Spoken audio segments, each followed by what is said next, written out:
अस्सलाम वालेकुम students, I hope आप सब ठीक होंगे। आज हम स्टार्ट करेंगे क्लास 11 केपी के book mathematics chapter 4 exercise 4.6 question number 4।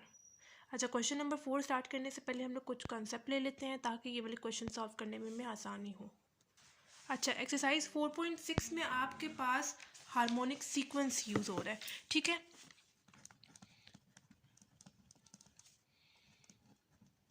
इससे पहले एक्सरसाइज 4.2 में 4.5 में आप लोग arithmetic sequence and geometric sequence को पढ़ चुके हैं, ठीक है। तो हार्मोनिक सीक्वेंस को समझने के लिए पहले आपको अर्थमेटिक सीक्वेंस के बारे में पता होना चाहिए। क्योंकि हार्मोनिक सीक्वेंस जो है ना वो आपके पास अर्थमेटिक सीक्वेंस का ही रेसिप्रोकल है, ठीक है। तो पहले हम लोग अर्थमेटिक सीक्वेंस को समझ लेते हैं, फिर हार्मोनिक सीक्वेंस की तरफ आते हैं। तो अगर मैं अर्थमेटिक सीक्वेंस की बात करूँ, मैंने इसको आपको एक एग्जांपल के साथ समझाया था। अगर मेरे पास सीक्वेंस है 1 3 5 7 अप टू 7 आपके पास सीक्वेंस चलता जा रहा है। अब मुझे कैसे पता चलेगा कि ये जो सीक्वेंस है वो अर्थमेटिक सीक्वेंस ही है? ये ज्योमेट्रिक सीक्वेंस भी तो हो सकता है। मुझे इसके डिफरेंस से पता चलेगा। डिफरेंस से कैसे? क्योंकि मेरे पास अर्थमेटिक सीक्वेंस में क्या चीज़ मैटर करती है? डिफरेंस मैटर करता है। डिफरेंस का सेम होना ज़रूरी है अर्थमेटिक सीक्वेंस में, ठीक है। मतलब ये मेरे पास A1 टर्म है, ये मेरे पास A2 टर्म है, ये मेरे पास A3 टर्म है, ये मेरे पास A4 टर्म है, एंड आगे भी मेरे पास अगर कोई टर्म होती तो यकीनन A5 टर्म होती, and up to so on. तो डिफरेंस हम लोग कैसे निकालते हैं? अगर मैं यहाँ पे A2 को चूज़ कर रही हूँ तो उससे प्रीवियस नंबर यानी A1 को सब्ट्रैक्ट करके मेरे पास डिफरेंस आएगा। यानी A2 मेरे पास क्या है 3 है, माइनस A1 मेरे पास क्या है 1 है, तो 3 माइनस 1 आपके पास क्या हो जाएगा 2 हो जाएगा, ठीक है। उसी तरह किसी और वैल्यू के साथ करके देख लेते हैं कि डिफरेंस ओवरऑल हमारे पास इस सीक्वेंस में सेम आ भी रहा है कि नहीं आ रहा। अगर मैं यहाँ पे A3 को चूज़ कर रही हूँ तो उससे प्रीवियस टर्म यानी A2 को सब्ट्रैक्ट करके मेरे पास डिफरेंस आएगा, ठीक है। A3 मेरे पास क्या है 5 है, माइनस A2 मेरे पास क्या है 3 है, 5 माइनस 3 मेरे 3 है, 5 माइनस 3 मेरे पास क्या हो जाएगा 2 हो जाएगा, ठीक हो गया। तो आप लोग यहाँ पे देख सकते हैं आपके पास डिफरेंस जो है वो सेम आ रहा है। तो जब आपके पास डिफरेंस सेम आ रहा होता है तो फिर वो जो सीक्वेंस होता है वो कौन सा सीक्वेंस होता है? अर्थमेटिक सीक्वेंस होता है। आप लोग अर्थमेटिक सीक्वेंस कह लें या अर्थमेटिक प्रोग्रेशन कह लें, ठीक है। इसी के साथ हम लोगों ने अर्थमेटिक सीक्वेंस की एक जनरल टर्म भी पढ़ी थी। क्या जनरल टर्म थी? an is equals to A1 plus n minus 1 d. ये जनरल फॉर्मूला हम लोगों ने पढ़ा था अर्थमेटिक सीक्वेंस का। इस फॉर्मूले के थ्रू आप लोग कोई भी nth टर्म निकाल सकते हैं। अब nth टर्म क्या होती है? इन डॉट्स में बच्चों आपके पास nth टर्म कोई भी टर्म हो सकती है। वो आपके पास 8th टर्म भी हो सकती है, 9th टर्म भी हो सकती है, 100th टर्म भी हो सकती है, 1000 टर्म भी हो सकती है। जैसे मैं ये मेरे पास A1 है, ये मेरे पास A2 है, A3 है, A4 है, A5 है, उसी तरह मुझे अगर A8th टर्म फाइंड करनी है तो मैं कैसे निकालूंगी?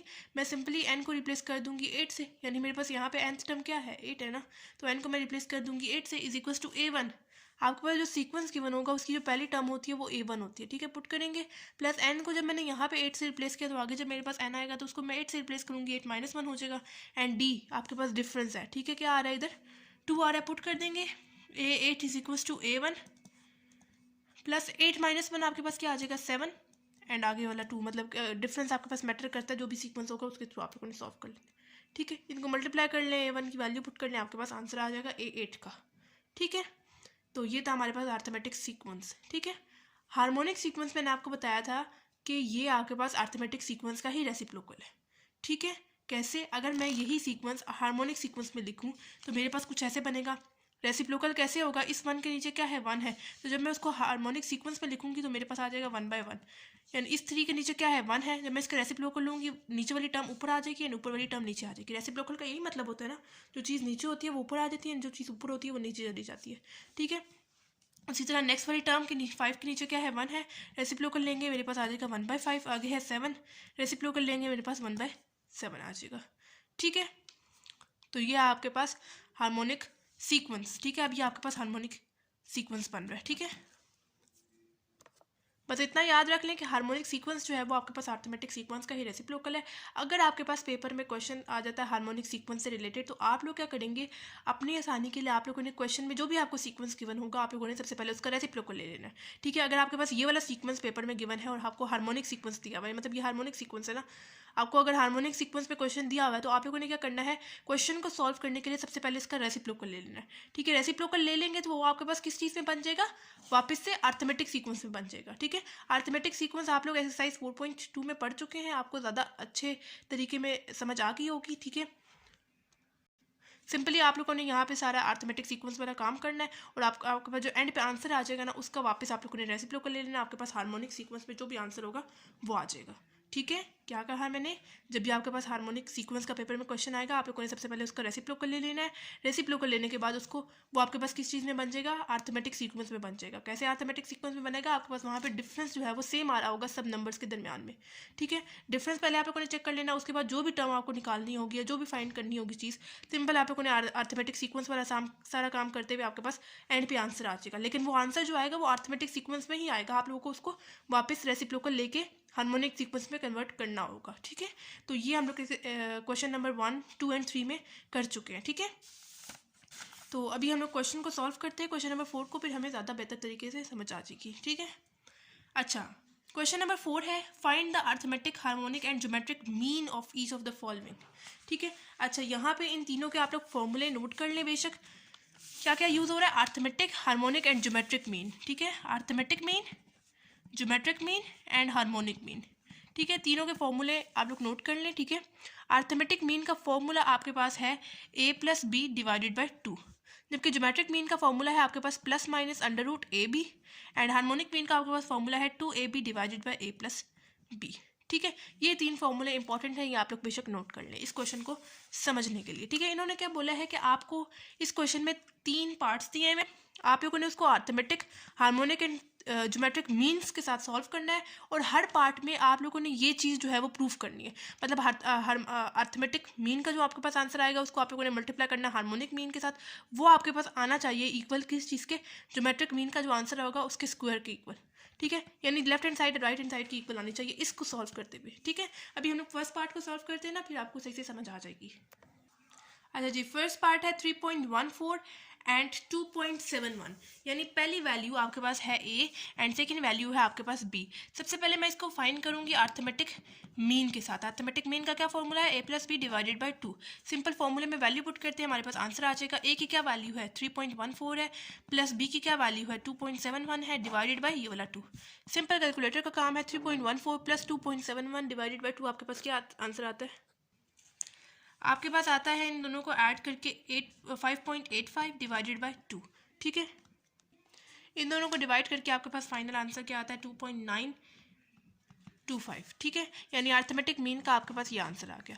अब नेक्स्ट जो है हमारे पास कौन सा मीन है, हार्मोनिक मीन, उसके साथ हम लोग सॉल्व कर लेते हैं। हार्मोनिक मीन का क्या फॉर्मूला है 2ab डिवाइडेड बाई a+b, ये फॉर्मूला है। वैल्यूज पुट करेंगे, अगेन 2, ए वाली वैल्यू क्या है 3.14 है, पुट करेंगे। बी वाली वैल्यू जो कि है 2.71 पुट कर देंगे, डिवाइडेड बाय ए वाली वैल्यू जो कि है 3.14 एंड बी वाली वैल्यू जो कि है 2.71 पुट कर दी, इज इक्वल्स टू, पहले ऊपर आप लोग सॉल्व कर लें। 3.14 को मल्टीप्लाई करें 2.71 के साथ, आपके पास क्या आंसर आता है 8.5094, ठीक है। डिवाइडेड बाय इन दोनों को ऐड करके आपके पास क्या आंसर आता है 5.85, ठीक है।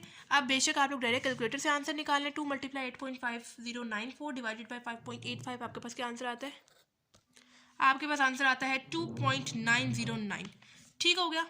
हार्मोनिक मीन के साथ भी कर लिया अब सॉल्व। अब लास्ट में हमारे पास रह गया है ज्योमेट्रिक मीन। ज्योमेट्रिक मीन का क्या फॉर्मूला है, +-√ab। अच्छा, प्लस या माइनस में से हम लोग कोई एक साइन चूज करते हैं। कौन सा साइन चूज करते हैं, जो भी आपके पास पार्ट गिवन होगा ना उसके साथ जो साइन गिवन होंगे आप लोगों ने वो चूज करना है। देखिए अब दोनों के साथ आपके पास पॉजिटिव साइन गिवन है, इस वजह से सिर्फ हम लोग पॉजिटिव साइन के साथ इसको सॉल्व करेंगे। तो ये होगा आपके पास √a वाली वैल्यू क्या आ रही है 3.14 आ रही है, बी वाली वैल्यू क्या है 2.71 है, ठीक है। √ एज इट इज़, पहले इन दोनों को मल्टीप्लाई कर दें। इन दोनों को मल्टीप्लाई करके मेरे पास क्या आंसर आता है 8.509, ठीक है। √8.509 मेरे पास क्या आंसर आता है, तो मेरे पास आंसर आता है 2.917, ठीक है। अब हम लोगों ने जो है वो तीनों वैल्यूज़ निकाल ली हैं। हम लोगों ने अर्थमेटिक मीन की भी निकाल लिया, हार्मोनिक मीन की भी निकाली है, ज्योमेट्रिक मीन की भी निकाली है। अब हमें बेसिकली ये चीज़ प्रूफ करनी है, यानी A×H is equals to G², ठीक है। यानी अर्थमेटिक को मल्टीप्लाई करेंगे हार्मोनिक के साथ, हमारे पास जो आंसर आना चाहिए ना उनकी जो वैल्यूज़ है उनके साथ उनकी बात कर रही हूँ, ठीक है। हमारे पास जो उसका आंसर आएगा वो हमारे पास जी यानी ज्योमेट्रिक मीन का स्क्वायर के इक्वल आना चाहिए, ठीक है। अर्थमेटिक मीन का क्या आपके पास आंसर आया था 2.925, मल्टीप्लाई हार्मोनिक मीन का क्या आंसर आया था आपके पास 2.909, is equal to geometric mean का क्या आंसर आया था 2.917, लेकिन इसके ऊपर आपके पास स्क्वायर भी है, ठीक है। इन दोनों को मल्टीप्लाई करें, आपके पास क्या आंसर आता है, इन दोनों को मल्टीप्लाई करके मेरे पास आंसर आता है 8.5088, ठीक है। इक्वल्स टू इन इसका स्क्वायर लें 2.917 का स्क्वायर क्या आंसर आता है इसका भी आंसर 8.5088 ही आता है। तो आप लोग यहाँ पे देख सकते हैं लेफ्ट हैंड साइड हमारे पास राइट हैंड साइड की इक्वल प्रूव हो गई है। ठीक है, अब सेकेंड पार्ट सॉल्व करते हैं। अच्छा जी, सेकंड पार्ट है -6 एंड -216, यानी ये वाली मेरे पास ए वाली वैल्यू होगी एंड ये मेरे पास बी वाली वैल्यू होगी। इसमें भी मुझे पहले अर्थमेटिक मीन के साथ सॉल्व करना है, फिर harmonic mean and geometric mean के साथ। उसी तरह एंड पे मैंने ये चीज़ जो है वो प्रूव करनी है जैसे मैंने फर्स्ट पार्ट में प्रूव की थी वैल्यूज पुट करते हुए। ठीक है, तो अर्थमेटिक मीन का सबसे पहले मेरे पास क्या फॉर्मूला है, a+b divided by 2। Values put करते हैं। ए वाली वैल्यू मेरे पास क्या है -6 है, प्लस बी वाली वैल्यू मेरे पास क्या है -216 डिवाइडेड बाई 2। -6 प्लस माइनस क्या हो जाएगा, माइनस हो जाएगा। -6 -216 आपके पास क्या आंसर आता है, -222 डिवाइडेड बाई ये वाला 2। अब 2 को कैंसिल आउट कर दें इनके साथ, आपके पास क्या आंसर आता है -111। ठीक होगा, ये हम लोग ने निकाल लिया किसका आंसर, अर्थमेटिक मीन का आंसर। अब किसकी बारी है, अब हमारे पास है बारी हार्मोनिक मीन की। ठीक है, हार्मोनिक मीन का क्या फॉर्मूला है, 2ab डिवाइडेड बाई a+b। ठीक है, 2 एज इट इज आ जाएगा, कांस्टेंट है। ए वाली वैल्यू क्या है -6 है, बी वाली वैल्यू क्या है -216 है, पुट कर देंगे। डिवाइडेड बाई ए वाली वैल्यू क्या है -6 है, प्लस बी वाली वैल्यू क्या है -216 है, पुट कर दी, इज इक्वल्स टू। यहाँ पे अब आप लोग बेशक -6 को मल्टीप्लाई कर लें पहले -216 के साथ, आपके पास क्या आंसर आता है, आपके पास आंसर आता है 1296 डिवाइडेड बाय -6 प्लस माइनस क्या हो जाएगा, माइनस हो जाएगा 216। आपके पास क्या आंसर आता है -222। ठीक है, अब डायरेक्ट आप लोग कैलकुलेटर से आंसर निकाल लें। तो इनको सॉल्व करके मेरे पास क्या आंसर आता है -11.67। ठीक है, ये मेरे पास आंसर आ गया किसका, हार्मोनिक मीन का। ठीक है, अब लास्ट रह गया मेरे पास क्या चीज़, ज्योमेट्रिक मीन। ज्योमेट्रिक मीन का क्या फॉर्मूला है, +-√AB। मैंने आपको बताया था आप लोग इन दोनों में से कोई एक साइन चूज करते हैं। आप लोगों ने देख लेना है क्वेश्चन को, क्वेश्चन में कौन सा साइन गिवन है। यहाँ पे आपके पास नेगेटिव साइन गिवन है, तो आप लोग कौन सा साइन लेंगे, नेगेटिव साइन लेंगे, पॉजिटिव साइन को आप लोग खत्म कर देंगे। यानी आपके पास आ जाएगा -√। ए वाली वैल्यू क्या है आपके पास -6 है, एंड बी वाली वैल्यू आपके पास क्या है -216, पुट कर देंगे। -√-6 मल्टीप्लाई -216, आपके पास क्या आंसर आता है 1296। तो √1296 आपके पास क्या आंसर आता है, ये वाला नेगेटिव साइन आ गया एज इट इज आ जाएगा, एंड √1296 मेरे पास क्या आता है 36। यानी ज्योमेट्रिक मीन का आंसर मेरे पास क्या आ गया -36। ठीक हो गया, अभी हमें वापस से ये चीज़ प्रूफ करनी है, यानी A×H is equals to G²। यानी अर्थमेटिक मीन की जो वैल्यू है वो क्या आ रही है आपके पास -111, मल्टीप्लाई करेंगे उसको हार्मोनिक मीन की वैल्यू के साथ, यानी -11.67 जो आ रही है इज इक्वल्स टू, ठीक है, जी की वैल्यू यानी ज्योमेट्रिक मीन की क्या वैल्यू आ रही है -36, लेकिन इसके ऊपर आपके पास यूज़ हो रहा है स्क्वायर, तो आपको स्क्वायर को ज़रूर लगाना है। इन दोनों को मल्टीप्लाई करें तो आपके पास क्या आंसर आता है, आपके पास आंसर इसका आता है 1295.37। ठीक है, इज इक्वल्स टू -36 का स्क्वायर आपके पास क्या आता है, आपके पास इसका आंसर क्या आता है 1296। ठीक है, तो आपके पास तकरीबन आंसर जो है वो सेम आ रहा है। ठीक है, तो हमारे पास जो है वो प्रूव हो गया जो चीज़ हमें करनी थी। ठीक है, अगर आपके पास नहीं सही से आंसर आ रहा है, अगर ज़्यादा आपके पास गैप आ रहा है डेसिमल से पीछे, मतलब अगर आपके पास यहाँ पे 93 या 92 तक की वैल्यू आ रही है, तो आप लोगों ने क्या करना है, या 94 तक की भी वैल्यू अगर इवन आ रही है, तो आप लोगों ने क्या करना है, जो उनसे आपके पास पॉइंट्स में आंसर है ना -11.67 में से सिर्फ डेसिमल के बाद 2 डिजिट्स लिखे हैं ना, आप लोग बेशक 2-3 लिख दें और कैलकुलेटर में उसके साथ इसको मल्टीप्लाई करें, आपके पास बिल्कुल एक्जैक्ट यही वैल्यू आ जाएगी। ठीक है, तो डेसिमल के बाद अगर आप लोग 2-3 नंबर्स को साथ लिखते हैं ना, तो आपके पास बिल्कुल एक्जैक्ट एक्यूरेट वैल्यू आती है। ठीक है, अच्छा जी, पार्ट 3 है, इसमें भी मुझे चीज़ क्या फाइंड करनी है, अर्थमेटिक मीन फाइंड करना है, हार्मोनिक मीन फाइंड करना है एंड ज्योमेट्रिक मीन फाइंड करना है, और एंड पे वो चीज़ प्रूफ करनी है जो हमें क्वेश्चन में गिवन है, यानी A×H is equals to G²। ये हमें चीज़ प्रूफ करनी है, तो पहले हमें arithmetic, geometric and harmonic mean की वैल्यू निकालनी पड़ेगी, उसके बाद पुट करेंगे, हमारे पास आंसर आएगा। ठीक है, तो ये मेरे पास पूरी x+y आपके पास पूरी a वाली वैल्यू है, एंड x-y आपके पास पूरी b वाली वैल्यू है। ठीक है, तो अर्थमेटिक मीन का आपके पास क्या formula, a+b divided by 2। Simple a की क्या वैल्यू है x+y है, प्लस b वाली वैल्यू क्या है x-y है, पुट कर देंगे डिवाइडेड बाई 2। ठीक है, ब्रैकेट्स बेशक खोल दें, ये आपके पास हो जाएगा x+y प्लस x-y हो जाएगा डिवाइडेड बाई 2। ये देखिए +y है और ये -y आपस में कैंसिल आउट हो जाएंगे, इस x वाले के साथ भी कांस्टेंट 1 है और इस x के साथ भी कांस्टेंट 1 है, तो आपके पास क्या हो जाएगा 2x हो जाएगा डिवाइडेड बाई 2। तो ये 2 ये वाला 2 आपस में कैंसिल आउट होकर आपके पास अर्थमेटिक मीन का क्या आंसर आ गया, x आ गया। ठीक है, अब दूसरे की बारी है, किसकी, हार्मोनिक मीन की। हार्मोनिक मीन का क्या formula, 2ab divided by a+b। फॉर्मूले में वैल्यू पुट करते हैं, 2a वाली वैल्यू कौन सी है, x+y है, b वाली वैल्यू कौन सी है, x-y है, डिवाइडेड बाई ए वाली value again x plus y, b वाली वैल्यू प्लस बी वाली value x minus y, put कर देंगे, ठीक है। अब यहाँ पे आपके पास एक फॉर्मूला बन रहा है ये वाला, A plus B A minus B which is equal to A square minus B square, ठीक है। ये वाला फॉर्मूला आप लोगों ने क्लास 9, 10 एंड चैप्टर 1 में भी किया है, क्लास 11 केपी के बुक में, ठीक है। तो सिंपल ये वाली वैल्यू आपके पास कौन सी है, ए प्लस बी वाली है, एंड ये आपके पास ए माइनस बी वाली है। इसके अकॉर्डिंग खोल के लिखते, मतलब क्लोज करके लिख देंगे। पहले मेरे पास कॉन्स्टेंट 2 एज इट इज आ जाएगा, ये वाला पहले ए का स्क्वायर, ए वाली वैल्यू यानी एक्स का स्क्वायर माइनस बी वाली वैल्यू का स्क्वायर यानी वाई का स्क्वायर, ठीक है, डिवाइडेड बाय, यहाँ पे आप लोग बेशक ब्रैकेट खोल नहीं, हो जाएगा x plus y plus x minus y, ये प्लस वाई है एंड ये माइनस वाई आपस में कैंसिल आउट हो जाएंगे। मैं यहाँ पे लिख रही हूँ, ये हो जाएगा 2x square minus Y square divided by, ये वाला x रह गया एंड ये वाला x रह गया, इस वाले x के साथ भी कॉन्स्टेंट 1 है और इस वाले x के साथ भी कॉन्स्टेंट 1 है, तो 1 + 1 आपके पास क्या हो जाएगा 2 एंड आगे वाला x, ये वाला जो 2 है वही से वाले 2 के साथ कैंसिल आउट होकर आपके पास ये आंसर आ गया, ठीक हो गया। अब सिर्फ लास्ट हमारे पास रह गया कौन सा, ज्योमेट्रिक मीन। ज्योमेट्रिक मीन का क्या फॉर्मूला है, plus minus under root a b, ठीक है, ये फॉर्मूला है ना, ठीक है। तो अब यहाँ पे मेरे पास कौन से साइन लगे हुए दोनों नंबर्स के साथ, ए एंड बी के साथ पॉजिटिव साइन लगे हुए, इस वजह से मैं नेगेटिव साइन को खत्म कर दूंगी, ठीक है। तो ये हो जाएगा मेरे पास अंडर रूट, ए वाली वैल्यू कौन सी है, एक्स प्लस वाई है, बी वाली वैल्यू कौन सी है, एक्स माइनस वाई है, पुट कर दी। यहाँ पे अगेन हम लोग ये वाला फॉर्मूला यूज़ करेंगे, किस चीज़ के इक्वल आएगा हमारे पास,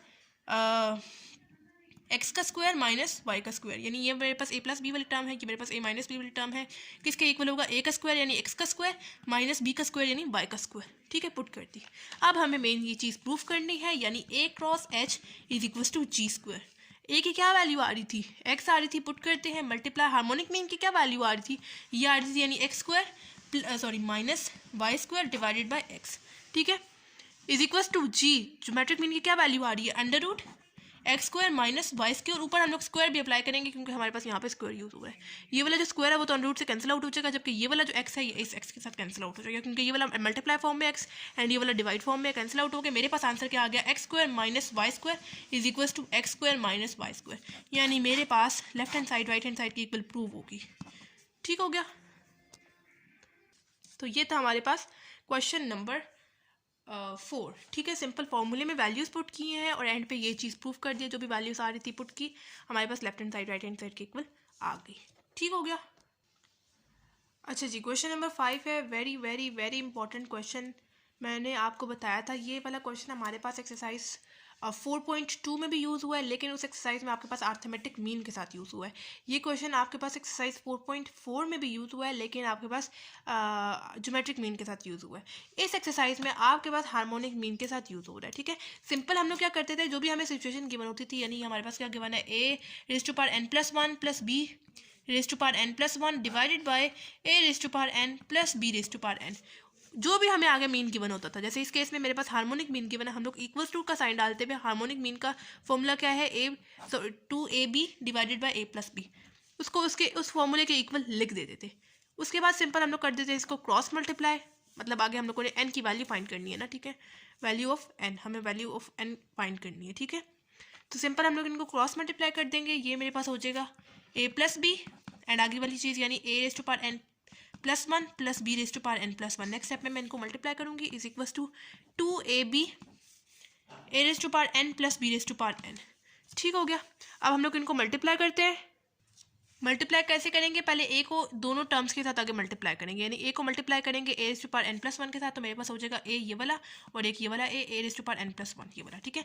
उसके बाद प्लस ए को मल्टीप्लाई करेंगे इस b raise to power n + 1 के साथ, तो ये मेरे पास हो जाएगा a b raise to power n + 1, ठीक है।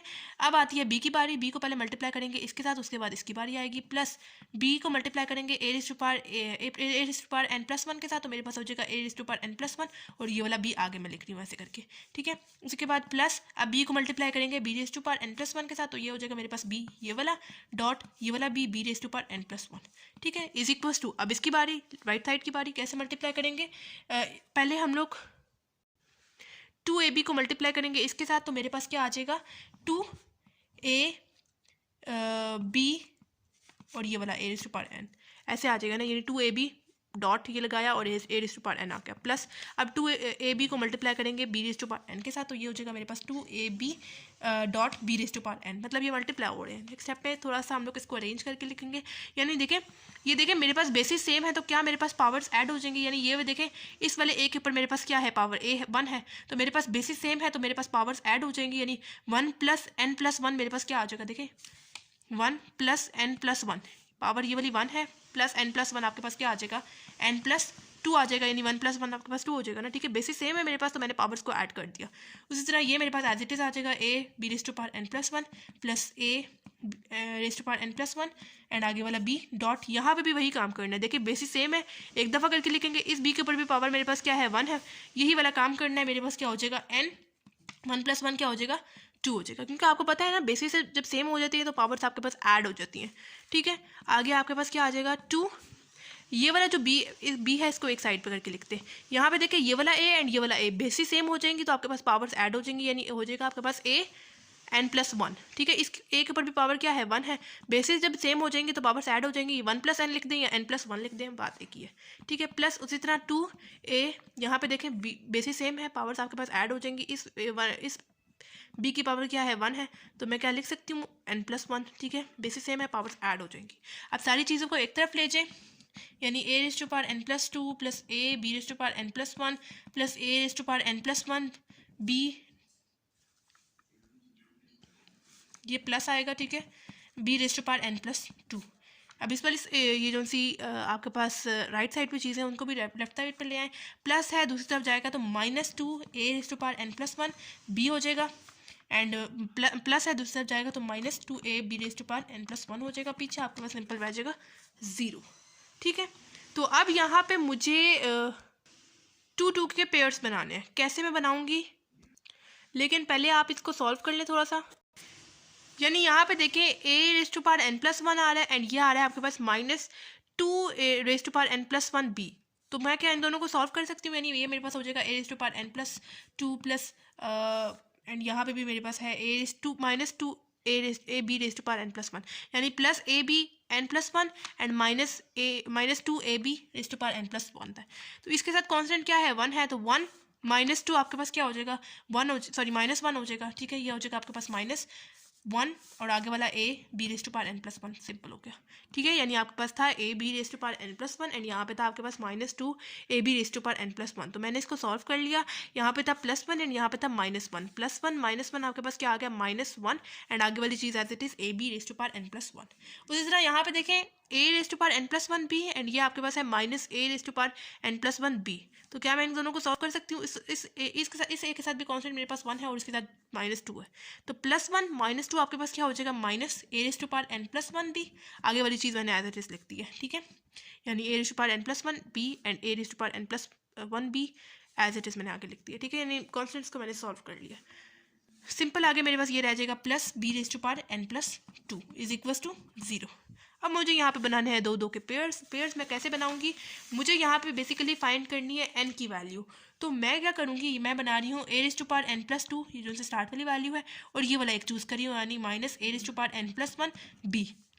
यहाँ पे मैं चूज़ कर रही हूँ -a b raise to power n + 1 plus b raise to power n + 2 को, यानी मैं इन दोनों को क्यों चूज़ कर रही हूँ, यानी इनके पेयर्स मैंने क्यों बनाए, मैं इनके भी तो बना सकती थी, मैंने इस वजह से नहीं बनाया क्योंकि मैं यहाँ से पेयर्स बनाने के बाद मतलब पहले पेयर्स बनाऊंगी, उसके बाद यहाँ से कॉमन लूँगी और फिर n की वैल्यू मेरे पास इस तरह से निकलेगी। बाकी क्वेश्चंस को भी हम लोग ऐसे ही सॉल्व करते थे ना, जो इससे पहले आप लोगों ने मीन्स वाले क्वेश्चन सॉल्व किए। ठीक है, हम लोग पेयर्स बना लेते थे 2 का। ठीक है, तो 2 का हम लोग कैसे पेयर बनाएंगे, मतलब आप लोगों ने पावर्स को देखना है, a raise to power n + 1 था और इस a की भी पावर मेरे पास n + 1 आ रही थी, तो मैं क्या अब इन दोनों में से कॉमन ले सकती हूँ a raise to power n + 1 को कॉमन, क्योंकि मेरे पास लीस्ट पावर यहाँ पे a raise to power n + 1 आ रही है ना, तो यहाँ पे मेरे पास सिंपली क्या रह जाएगा a रेज़ टू पावर 1 रह जाएगा सिंपल, क्योंकि मेरे पास यहाँ पे a raise to power n + 2 था और यहाँ पे मेरे पास था a raise to power n + 1। Least power मैंने बाहर कॉमन ले ली, मेरे पास सिर्फ यहाँ पे एक ही a रह जाएगा, माइनस यहाँ पे मेरे पास सिंपल रह जाएगा b, क्योंकि मेरे पास यहाँ पे सिर्फ एक ही a था, a raise to power n + 1 था, जो मैंने बाहर कॉमन ले लिया। ठीक है, और यहाँ से भी हम लोग देखेंगे क्या चीज़ हम लोग कॉमन ले सकते हैं, यहाँ से मैं लूँगी b raise to power n + 1, यहाँ से भी लीस्ट पावर कॉमन ले लेंगे जो कि है b raise to power n + 1। ठीक है, अंदर मेरे पास सिंपल यहाँ पे क्या रह जाएगा ए, जब मैंने नेगेटिव साइन बाहर कॉमन लिया तो अंदर साइन चेंज हो जाएगा, यानी नेगेटिव साइन आ जाएगा, एंड आगे वाला बी सिंपल रह जाएगा, ठीक है, इज इक्वल टू 0। क्योंकि मैंने यहाँ से B raise to power n+1 को कॉमन ले लिया ना, तो ये यहाँ पे मेरे पास जो n+2 था, तो एक जब मैंने बाहर कॉमन ले लिया, अभी एक मेरे पास फिर भी रहता है बी, ठीक है, तो वो मैंने यहाँ पे लिखा है। यहाँ पे आप लोग देख लें आप क्या चीज़ को मैं कॉमन ले सकती हूँ, यहाँ पे भी a माइनस पी है, यहाँ पे भी a माइनस पी है, कॉमन ले लेते हैं। पीछे मेरे पास सिंपल क्या रह जाएगा, a raise to power n+1 minus b raise to power n+1 is equal to 0, ठीक है। अब हमें फाइंड करनी है n की वैल्यू, और इसके साथ तो हम लोग नहीं सॉल्व कर सकते, यानी मेरे पास यहाँ से दो सोल्यूशंस आ रहे हैं, एक आ रहा है a minus P is equal to 0, और एक आ रहा है मेरे पास a raise to power n+1 minus b raise to power n+1 is equal to 0। तो इसके साथ तो मैं क्वेश्चन को नहीं सॉल्व कर सकती क्योंकि मुझे फाइंड करनी है n की वैल्यू। यहाँ पे तो कोई n यूज़ ही नहीं हो रहा, मैं इसके थ्रू इसको सॉल्व करूँगी। यानी मैं क्या कर रही हूँ, यहाँ पे है मेरे पास a raise to power n+1, इस माइनस b को मैं दूसरी तरफ अगर ले जाऊँ तो मेरे पास हो जाएगा b raise to power n+1, ठीक है। उसी तरह मैं अगर इस b को दूसरी तरफ लेके आऊँ डिवाइड फॉर्म में, ठीक है, तो मेरे पास हो जाएगा a raise to power n+1 divided by b raise to power n+1, पीछे मेरे पास रह जाएगा 1, ठीक है। तो अब मैं इसको ऐसे लिख सकती हूँ a by B whole power n+1, ठीक है, मतलब ऊपर भी आपके पास पावर n+1 यूज़ हो रही है, नीचे भी आपके पास पावर n+1 यूज़ हो रही है, तो मैंने एक बार ही होल पावर करके लिख दिया। और यहाँ पे क्या मैं लिख सकती हूँ a बाई बी पावर 0, क्यों? क्योंकि आपको पता है कि किसी भी टर्म की अगर किसी भी नंबर की पावर अगर आपके पास 0 हो तो आपके पास 1 के इक्वल आता है। उसी तरह 3 की पावर 0 आपके पास 1 के इक्वल आएगा, 5 की पावर 0 आपके पास 1 के इक्वल आएगी, उसी तरह a की पावर 0 आपके पास 1 के इक्वल आएगी, b की पावर 0 आपके पास 1 के इक्वल आएगी। तो मैंने क्या किया, a by B whole power 0 करके लिखा, आपके पास 1 के इक्वल आएगी, ठीक है। तो मेरे पास जो है अब यहाँ पे बेसिस सेम होगी। अब क्या मैं पावर्स को कंपेयर कर सकती हूँ, यहाँ पे मेरे पास हो जाएगा n+1 इज इक्वल टू 0, ये वाला जो +1 है दूसरी तरफ जाएगा तो आपके पास क्या हो जाएगा, -1 हो जाएगा, यानी n का आंसर आपके पास सिंपल क्या आ गया, -1 आ गया, ठीक हो गया। अभी हम लोग दोबारा से क्वेश्चन को समझ लेते हैं। क्वेश्चन में हमें क्या फाइंड करनी थी, n की वैल्यू फाइंड करनी थी। सिचुएशन में ये क्वेश्चन में ये चीज़ गिवन थी, हमें इसको हार्मोनिक मीन के साथ सॉल्व करना था। मैंने हार्मोनिक मीन का फॉर्मूला लिखा, क्रॉस मल्टीप्लाई किया, क्रॉस मल्टीप्लाई करने के बाद मैंने आपको मल्टीप्लाई करने का तरीका बताया। पिछले भी जो दो क्वेश्चंस थे हार्मोनिक मीन अर्थमेटिक मीन वाले एंड ज्योमेट्रिक मीन वाले, उनको भी हम लोगों ने ऐसे ही मल्टीप्लाई किया था। फिर सब चीज़ों को हम लोग एक तरफ ले आए, यहाँ पर हम लोगों ने देखा जो जो चीज़ें आपस में कैंसिल आउट हो सकती थी, मतलब सॉल्व हो सकती थी, सिंप्लीफाई हो सकती थी, उनको सिंप्लीफाई किया। सिंप्लीफाई करने के बाद मैंने यहाँ पे दो दो चीज़ों का पेयर बना लिया। पेयर बनाना मैंने क्यों बनाया पेयर, ताकि मैं यहाँ से कुछ कॉमन ले सकूँ। यहाँ से मैंने जब पेयर बनाया तो मेरे पास यहाँ से मैंने एक की पावर लीस्ट पावर कॉमन ले ली, ठीक है, यानी n+1 मैंने कॉमन ले लिया। पीछे मेरे पास सिंपल यहाँ पे a रह गया माइनस ये वाला b। उसी तरह यहाँ से मैंने b raise to power n+1 common ले लिया, लीस्ट पावर एक b की। पीछे मेरे पास a minus b raise to power n+2 था ना, एक b raise to power n+1 मैंने बाहर कॉमन ले लिया। अब यहाँ पे मेरे पास एक सिर्फ b रह गया था, ठीक है, वो पुट की मैंने value a minus b common ले लिया।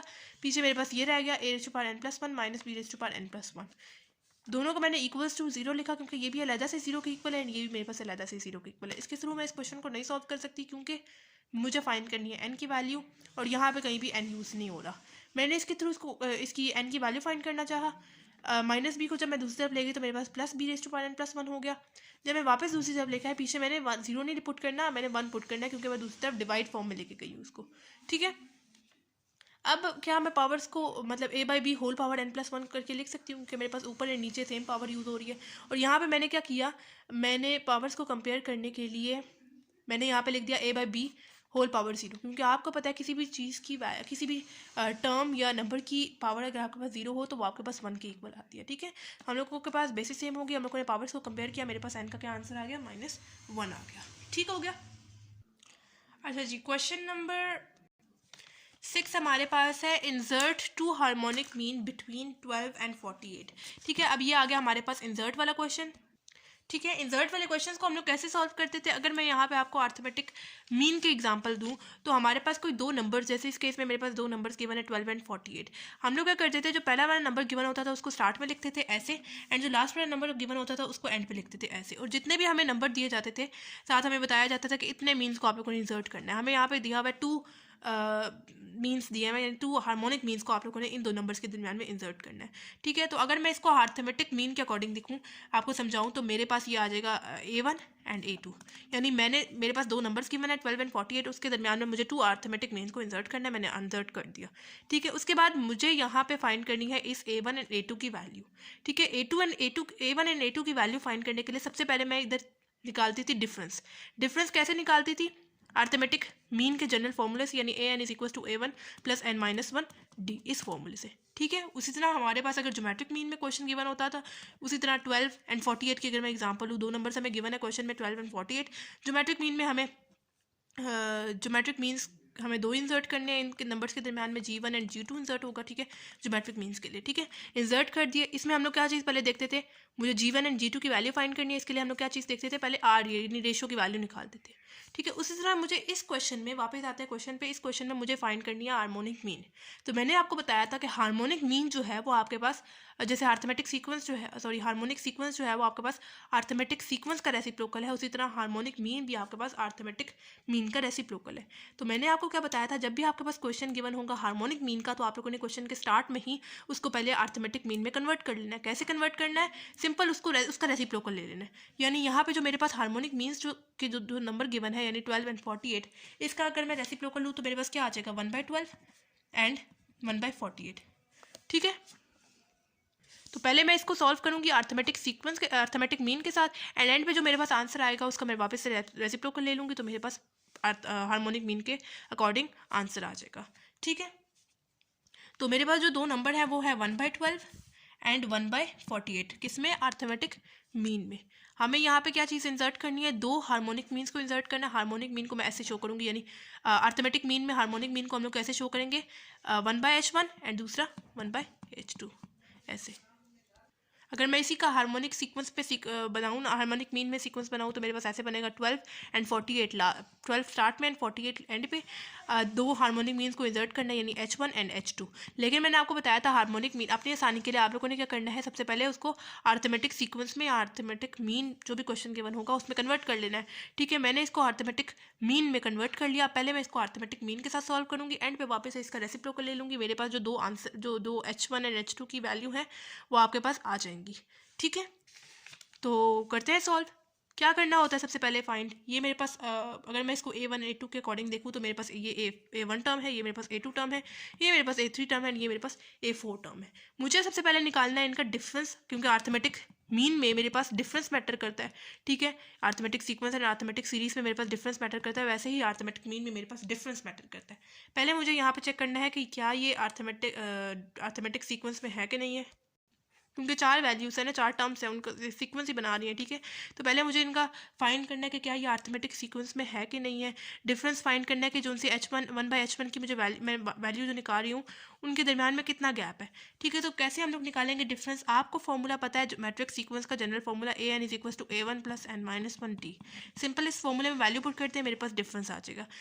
आपको पता है कि ए एन कौन सी टर्म होती है, लास्ट टर्म होती है। अब यहाँ पे मेरे पास कौन सी लास्ट टर्म गिवन है, A4 टर्म है, यानी ए एन को मैं रिप्लेस कर दूंगी A4 से, इज इक्वल टू A1 कौन सी टर्म है, 1/12 है, पुट कर देंगे, प्लस n को जब मैंने यहाँ पे 4 से रिप्लेस किया, तो आगे जब मेरे पास n आएगा तो उसको मैं 4 से रिप्लेस करूँगी, 4 -1 हो जाएगा, डी की वैल्यू मुझे फाइंड करनी है। A4 की क्या वैल्यू है, 1/48 है, पुट कर देंगे, इज इक्वल टू 1/12 प्लस 4 - 1 आपके पास क्या हो जाएगा 3, एंड आगे वाला डी। 1/12 है, जब दूसरी तरफ जाएगा तो आपके पास क्या हो जाएगा, यहाँ पे प्लस 1/12 है, जब दूसरी तरफ जाएगा तो -1/12 हो जाएगा, is equal to 3d। Calculator से डायरेक्ट वैल्यू निकाल लें या एलसीएम ले लें। एलसीएम कैसे लेते हैं, जो क्रॉस में वैल्यूज होती है उनको मल्टीप्लाई करें, जो नीचे वाली वैल्यूज होती है उनको मल्टीप्लाई करें। यानी 1 × 12 आपके पास क्या आ जाएगा 12 माइनस 48 मल्टीप्लाई 1 मेरे पास क्या आ जाएगा 48 डिवाइडेड बाई 48 मल्टीप्लाई 12 मेरे पास क्या आंसर आता है, यानी 576 इज इक्वल टू 3d। ठीक है, 12 - 48 क्या आंसर आता है, -36 divided by 576 is equal to 3d। -36 divided by 576 क्या आंसर आता है, -1/16 इज इक्वल टू 3d। और आपको पता है जब भी कोई चीज़ यहाँ पे मल्टीप्लाई हो रही है तो ये दूसरी तरफ लेके जाना होता है, तो अगर यहाँ पे मल्टीप्लाई फॉर्म में है दूसरी तरफ जाएगी तो डिवाइड हो जाएगी, यानी 16 × 3 आपके पास क्या आता है यानी आपके पास आता है 48, यानी डिफरेंस आपके पास आ गया -1/48। डिफरेंस का मसला तो ख़त्म हुआ, ठीक है। डिफरेंस आपके पास आ गया -1/48, ठीक है। तो हमें फाइंड करनी है H1 1/H1 1/H2 यानी A2 एंड A3 की वैल्यू फाइंड करनी है। उसके लिए सबसे पहले मुझे फाइंड करनी चाहिए थी डिफरेंस की वैल्यू, ठीक है। अब आते हैं 1/H1 1/H2 यानी A2 एंड A3 की वैल्यू फाइंड करने की बारी, ठीक है। कैसे निकालेंगे? बिल्कुल यही वाला फॉर्मूला यूज़ करेंगे। आपको फॉर्मूला पता है AN = A1 + N - 1D। मैंने आपको स्टार्ट में बताया था कि इस फॉर्मूले के थ्रू आप लोग कोई भी nth टर्म निकाल सकते हैं, तो क्यों ना हम लोग A2 term and A3 term इसी फॉर्मूले के थ्रू निकाल लें।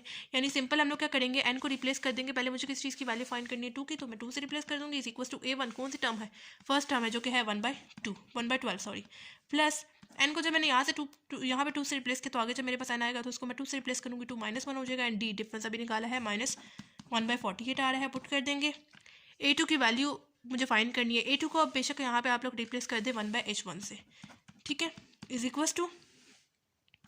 1/12 प्लस 2 - 1 आपके पास क्या हो जाएगा, 1 हो जाएगा। एंड -1/48, ठीक है। 1 × -1/48 आपके पास क्या आ जाएगा,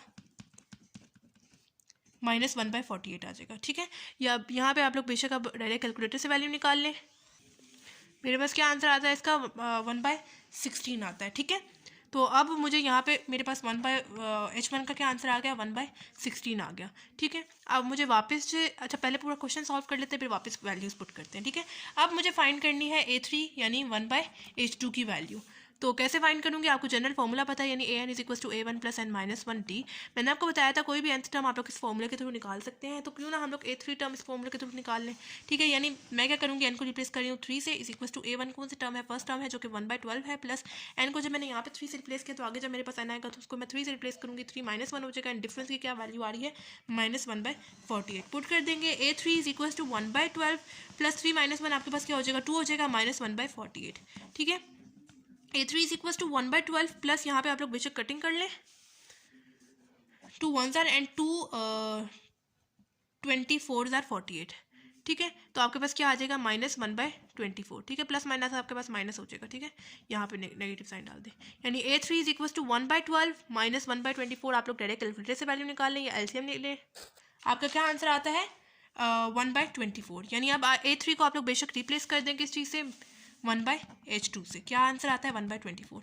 अब मुझे मेरे पास जो दो मीन्स गिवन थे, हार्मोनिक मीन्स, मैंने उनकी वैल्यू निकाल ली अर्थमेटिक मीन में, ठीक है।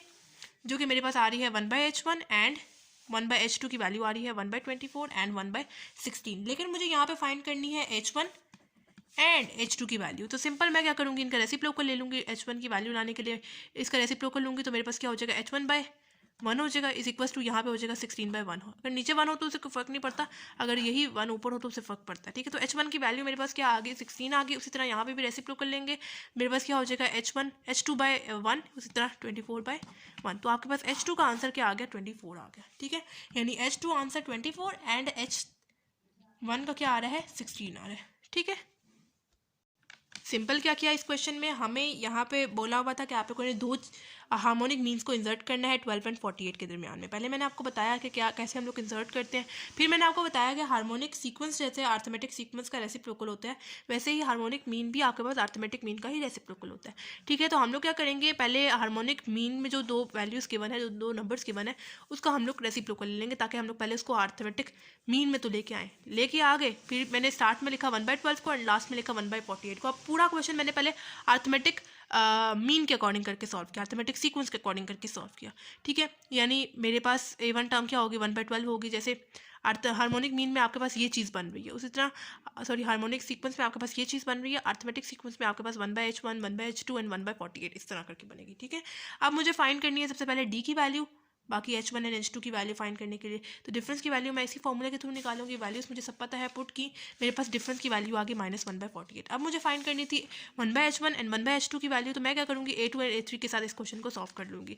कैसे, मुझे जनरल फॉर्मूला पता है अर्थमेटिक सीक्वेंस का, ये है। इस फॉर्मूले के थ्रू आप लोग कोई भी nth टर्म निकाल सकते हैं, तो क्यों ना हम लोग A2 टर्म इसी फॉर्मूले के थ्रू निकाल लें। मैंने यहाँ पे वैल्यूज़ पुट की, वैल्यूज़ पुट करने के बाद A2 टर्म को मैंने रिप्लेस कर दिया किस चीज़ से, 1/H1 वाली टर्म से। पुट की, मेरे पास क्या आंसर आ गया, 1/H1 का 1/16 आ गया, ठीक है। अब मुझे फाइंड करनी थी H1 की वैल्यू, तो मैंने क्या किया, सिंपल रेसिप्रोकल ले लिया। मेरे पास H1 का क्या आंसर आ गया, 16 आ गया, ठीक है। तो जैसे मैंने H1 का आंसर निकाल लिया वैसे ही अब H2 का भी आंसर निकालेंगे। कैसे निकालेंगे? आपको पता है जनरल फार्मूला अर्थमेटिक सीक्वेंस का फार्मूला में वैल्यूज पुट की, n को जो रिप्लेस किया 3 से, H3 की वैल्यू आपको पता है 1/H2 है। सिंपल कैलकुलेशन करने के बाद मेरे पास H2 का आंसर क्या आ गया? 1/H2 का आंसर क्या आ गया? 1/24। मुझे तो यहाँ पे H2 का आंसर चाहिए था, रेसिप्रोकल लिया, मेरे पास H2 का आंसर क्या आ गया? 24 आ गया। ठीक हो गया।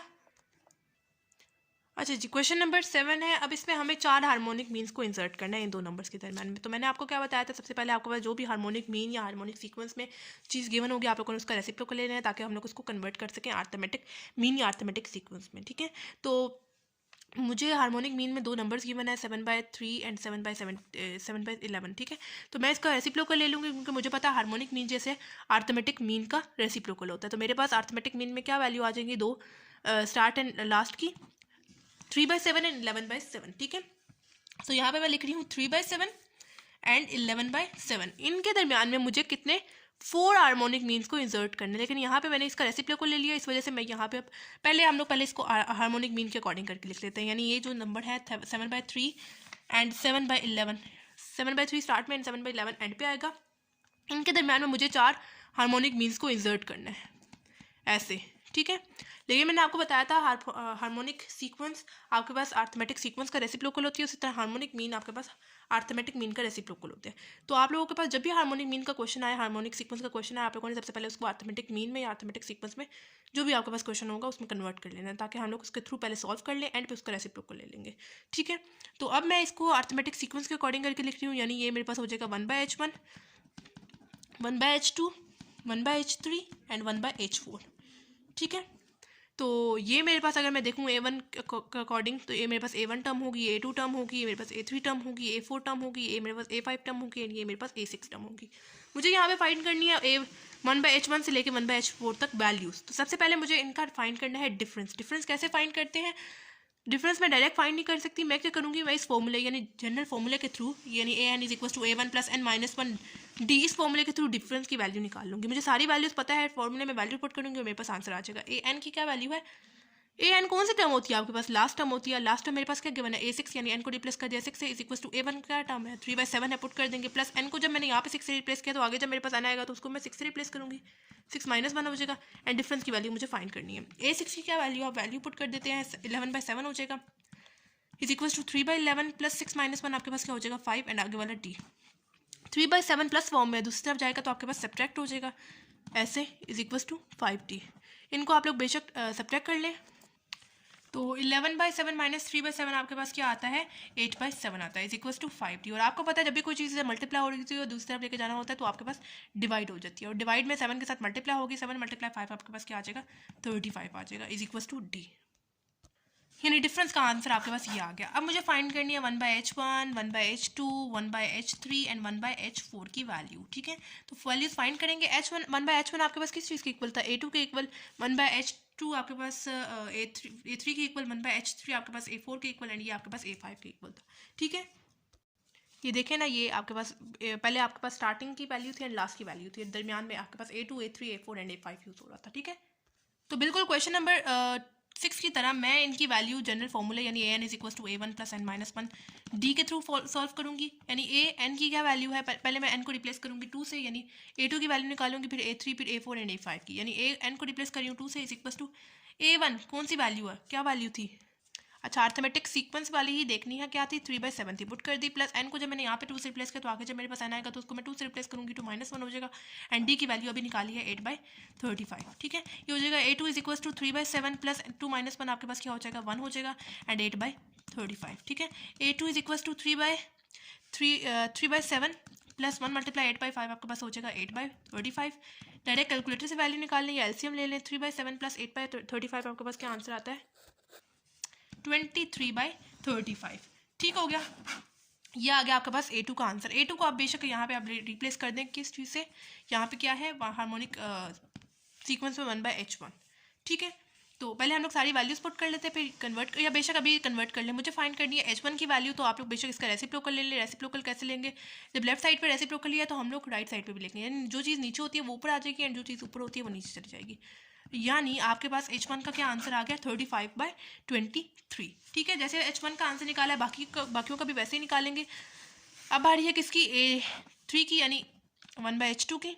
जनरल फॉर्मूला पता है AN = A1 + n-1D। ठीक है, फॉर्मूले में वैल्यू पुट करेंगे। n को मैं रिप्लेस कर रही हूँ इस बार 3 से। A1 क्या वैल्यू है 3/7 है, पुट करेंगे। प्लस n को जब मैंने यहाँ पे 3 से रिप्लेस किया तो आगे जब मेरे पास n आएगा तो उसको मैं 3 से रिप्लेस करूँगी। 3 - 1 है, डिफरेंस की वैल्यू अभी आई है, हमने को निकाली है 8/35। पुट कर देंगे। A3 को अब मैं यहाँ पे क्या रिप्लेस कर सकती हूँ 1/H2 से रिप्लेस कर दिया, 3/7 हो जाएगा। प्लस 3 - 1 आपके पास क्या हो जाएगा 2 and 8/35। 1/H2 = 3/7 प्लस 2 × 8/35 आपके पास क्या आता है 16/35। 1/H2 = 3/7 plus 16/35। डायरेक्ट कैलकुलेटर से वैल्यू निकाल लें या एलसीएम ले लें। आपके पास क्या आंसर आता है 31/35। आपको चाहिए तो यहाँ पे H2 की वैल्यू, तो इसका रेसिप्रोकल ले लें। जब हम लोग लेफ्ट तरफ रेसिप्रोकल लेंगे तो राइट साइड पे भी लेना पड़ेगा। ये हो जाएगा मेरे पास 35/31। रेसिप्रोकल का क्या मतलब होता है, जो चीज़ नीचे होती है वो ऊपर आ जाती है, जो चीज़ ऊपर होती है वो नीचे चली जाती है। H2 का भी आंसर निकालिए। अब H3 की बारी है। क्या करेंगे हम लोग, जनरल फॉर्मूला पता है AN = A1 + n-1D। फॉर्मूले को अब मैं रिप्लेस करूँगी n को किस चीज़ से A4 से। ठीक है, A1 की क्या वैल्यू थी 3/7 थी, पुट कर दी। प्लस n को जब मैंने यहाँ पे 4 से रिप्लेस किया तो आगे भी मैं 4 से रिप्लेस करूँगी। D की वैल्यू फाइंड की थी जो कि आ रही थी 8/35। ठीक है, पुट कर दी। अब क्या मैं यहाँ पे A4 को रिप्लेस कर सकती हूँ 1/H3 से, रिप्लेस कर दिया = 3/7 प्लस 4 - 1 आपके पास क्या हो जाएगा 3 and 8/35। 1/H3 = 3/7 प्लस 3 × 8/35 आपके पास क्या आंसर आता है 24/35। ठीक है, 1/H3 = 3/7 प्लस 24/35। आपके पास क्या आंसर आता है 39/35। अब मुझे यहाँ पे फाइंड करना था H3 का आंसर। इसका रेसिप्रोकल ले लें। लेफ्ट तरफ जब रेसिप्रोकल लेंगे तो राइट साइड पे भी लेना पड़ेगा। ये हो जाएगा मेरे पास 35/39। ठीक हो गया, यानी H3 का आंसर मेरे पास ये आ गया। अब सिर्फ लास्ट रह गया H4। कैसे निकालेंगे, जनरल फॉर्मूला हमें अर्थमेटिक सीक्वेंस का पता है AN = A1 + n-1D। n को रिप्लेस कर दूंगी किस चीज़ से, किस चीज़ की वैल्यू फाइंड करनी है 1/H4 की वैल्यू फाइंड करनी है, इस वजह से A5 से रिप्लेस कर दूंगी। n को रिप्लेस कर दूंगी A5 से = A1 क्या टर्म है 3/7 है, पुट कर देंगे। प्लस n को जब मैंने यहाँ पे 5 से रिप्लेस किया तो आगे में मैं 5 से रिप्लेस करूँगी। 5 - 1 हो जाएगा। एंड D डिफरेंस की वैल्यू क्या आ रही है 8/35, पुट कर देंगे। A5 को अब क्या मैं रिप्लेस कर सकती हूँ वापस 1/H4 से, क्योंकि मुझे H4 की वैल्यू फाइंड करनी है। ये हो जाएगा 3/7 प्लस 5 - 1 आपके पास क्या हो जाएगा 4 हो जाएगा। एंड 8/35, यानी 1/H4 = 3/7 प्लस 4 × 8/35 आपके पास क्या आंसर आता है, आपके पास आंसर आता है 32/35। ठीक है, यहाँ पे आप लोग बेशक अब इसका एलसीएम ले लें